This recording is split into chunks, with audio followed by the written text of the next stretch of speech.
First മൊഡ്യൂളിൻ്റെ അസൈൻമെൻറ്റിൻ്റെ ഭാഗമായിട്ട് ഈ ഒരു എലവേഷൻ ഡ്രോയിങ് വരയ്ക്കുക എന്നുള്ളതാണ്. ഇത് എൻ്റെ ഓഫീസിൽ വന്നിട്ടുള്ള ഒരു ക്ലയൻറ്റിൻ്റെ റിക്വയർമെൻറ്റിനനുസരിച്ച് നമ്മൾ ചെയ്തിട്ടുള്ള വീടിൻ്റെ 2D എലവേഷനാണ്. അതിൻ്റെ 3D ഞാൻ നിങ്ങളെ കാണിച്ചു തരാം. ഇതാണ് ആ വീടിൻ്റെ 3D എലവേഷൻ എന്ന് പറയുന്നത്. എക്സലിൽ വെർട്ടിക്കൽ ലൈൻ കൊടുത്തതിന് ശേഷം അതിവിടെ ക്ലിക്ക് ചെയ്യാം. CO ടൈപ്പ് ചെയ്യുന്നു. ബേസ് പോയിന്റ് സെലക്ട് ചെയ്തതിന് ശേഷം ഇവിടേക്ക് നമ്മൾ കോപ്പി ചെയ്യും. ഇനി നമുക്ക് ഇവിടെ ഇതേപോലൊരു ലൈൻ ആവശ്യമാണ്. ഇങ്ങനെ നമ്മളൊരു ലൈൻ വരയ്ക്കുന്നു താഴെ വരെ. ഒരു ഇൻറ്റീരിയർ ലേഔട്ട് നമുക്ക് വരയ്ക്കാനുണ്ട്. അതിൽ ഫർണിച്ചറിൻ്റെ സൈസുകളും കാര്യങ്ങളൊക്കെ കൃത്യമായിട്ട് അടയാളപ്പെടുത്തിയിട്ടുണ്ട്. പിന്നീട് നമുക്ക് വരയ്ക്കാനുള്ളത് ഒരു സെറ്റ് ഔട്ട് പ്ലാനാണ്. ആ സെറ്റ് ഔട്ട് പ്ലാന് ഇതേപോലെ കൃത്യമായിട്ട് വരയ്ക്കാൻ വേണ്ടിയിട്ട് നിങ്ങൾ ശ്രദ്ധിക്കുക. നമ്മൾ പ്രിൻ്റർ എന്ന് പറയുന്ന ഭാഗത്ത് DWG to PDF എന്ന് പറയുന്ന ഓപ്ഷൻ ഉണ്ടോ എന്ന് സെർച്ച് ചെയ്യാം. DWG to PDF. ഈ PDF ഫയൽ നമ്മുടെ വെബ്സൈറ്റിനകത്തേക്ക് നിങ്ങൾ അപ്ലോഡ് ചെയ്ത് കൊടുക്കണം.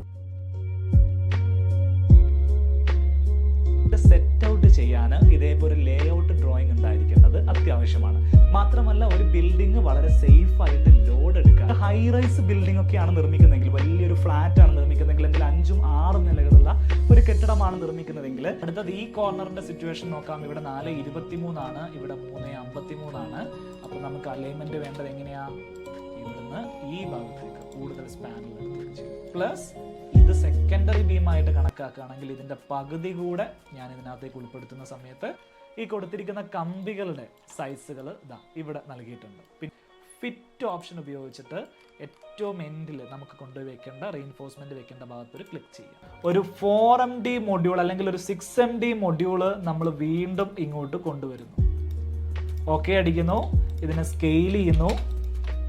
സെറ്റ് ചെയ്തു. ഒരു സ്വിച്ച് എന്നുള്ള കണക്ഷൻ പോലെ ഈ ഒരു ലൈറ്റിലേക്ക് സെറ്റ് ചെയ്ത് കൊടുത്തു. ഒരു സ്വിച്ച് എന്നുള്ള കണക്ഷൻ നമ്മൾ ഇതേപോലെ ഈ ഒരു എക്സോസ്റ്റ് ഫാനിലേക്കും സെറ്റ് ചെയ്ത് കൊടുക്കും. ഏതൊക്കെ പോയിന്റുകൾ കൊടുത്തിട്ടുണ്ടെന്ന് നോക്കാം.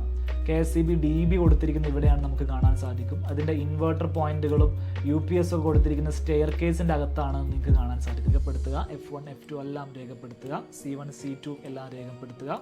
അതിനുശേഷം ഇതിൻ്റെ ഡിസ്റ്റൻസുകൾ ചെയ്യുക. എന്നിട്ട് നമ്മളിത് പ്രിന്റ് ചെയ്തിട്ട് നമ്മുടെ സൈറ്റിലേക്ക് പോകുന്ന സൈറ്റ് എഞ്ചിനീയറുടെ കൈവശം കൊടുത്തു വിടുക. നമ്മുടെ മാസ്റ്റർ ബെഡ്റൂം ഏകദേശം സൗത്ത് വെസ്റ്റ് ഡയറക്ഷനിൽ പ്ലേസ് ചെയ്തു. ഈ ക്ലയൻറ്റിന് ആവശ്യമുള്ളത് 2 ബെഡ്റൂമുകളാണ്. അപ്പോൾ നമ്മൾ അടുത്തൊരു ബെഡ്റൂം ഇവിടെയാണല്ലോ നമ്മുടെ വീടിൻ്റെ ഫ്രണ്ട് വരുന്നത്. അപ്പോൾ അടുത്തത് ഒരു ബെഡ്റൂം ഞാനിതാ ഇവിടെയും കൊടുത്തു. വേറെ ഏതെങ്കിലും ഓപ്പണിങ് വിസിബിൾ ആവുമെന്ന് നോക്കാം. ഈ ഒരു സാധനം ഇങ്ങനെ പോകുന്ന സമയത്ത് ഇനി നമുക്കിവിടെ വിസിബിൾ ആവുന്നത് ഈ ഒരു റൂമിൻ്റെ ഡോറ് വിസിബിൾ ആവും.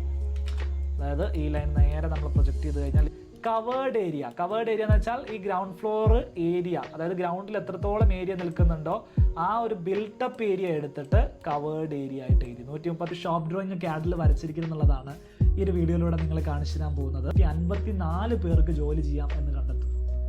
അതിൽ 2/3 ഭാഗം പുരുഷന്മാരാണ്. അതുകൊണ്ട് 154ന്റെ 2/3 ഭാഗം എന്ന് പറയുന്നത് 100 സ്പേസ് ആണ്.